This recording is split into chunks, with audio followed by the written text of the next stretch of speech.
Wati Bobi Wine walabiseko wali munanga ate ekawempe mu kunoonyezaako ate nalukoola akalulu esayidi eyo wali mu kawempe north munange esayidi eyo kibadde kitambulira ddala era nga ku sayidi emu ate wenguyidde Katambi ate Kakingisa ne Bwiti Nicole beeguddeko esayidi eno. Ngenda kubeera nga nkutegeezaako munange embeera nga weetambudde wali ekawempe ew'omukulu munanga ate Bobi Wine kw'ossa ate ne gwabadde anoonyezako akalulu munanga ate wano nalukoola munange esayidi eno ekawempe. Naye nga bwe tulaba awo mu Katambi awo nno bw'ati bw'abadde atuuka munnanga ate wali kw'ossa ne mwana mulenzi nalukoola era nga bw'olengera eruuyi eyo mu Katambi nga bw'olaba awo.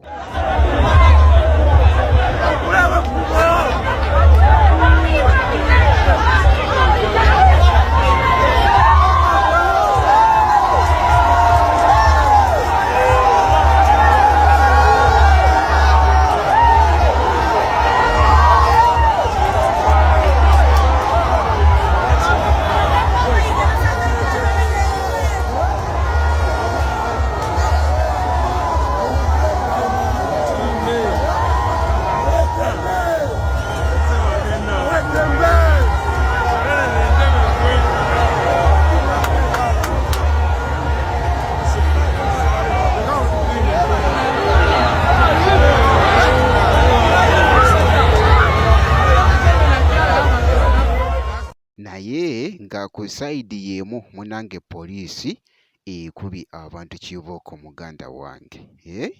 Ebifaananyi ndowooza obiraba.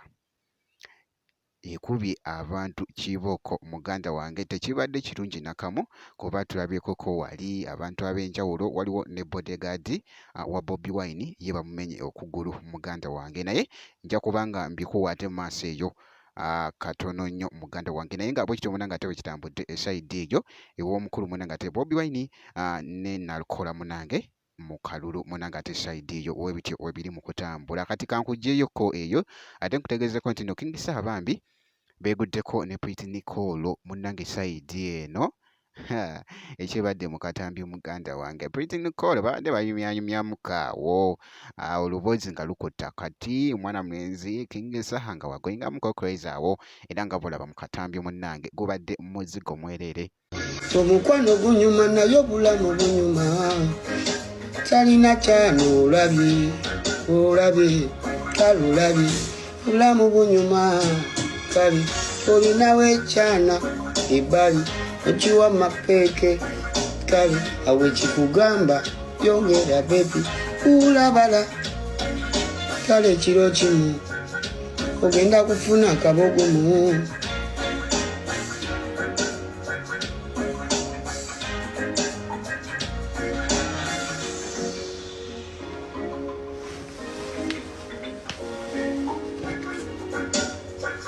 Of course ate embeera nkozeza muganda wange bwe nti bwe nkoze era nga ngenda kubeera nga nkomawo ne vidiyo endala mu maaso eyo, making sure nti no vidiyo gimpeya like n'okusubscribinga nakyo kibeere nga kitambulira ddala bulungi nnyo. Ngenda kubeera nga nkomawo bambi ate mu maaso eyo.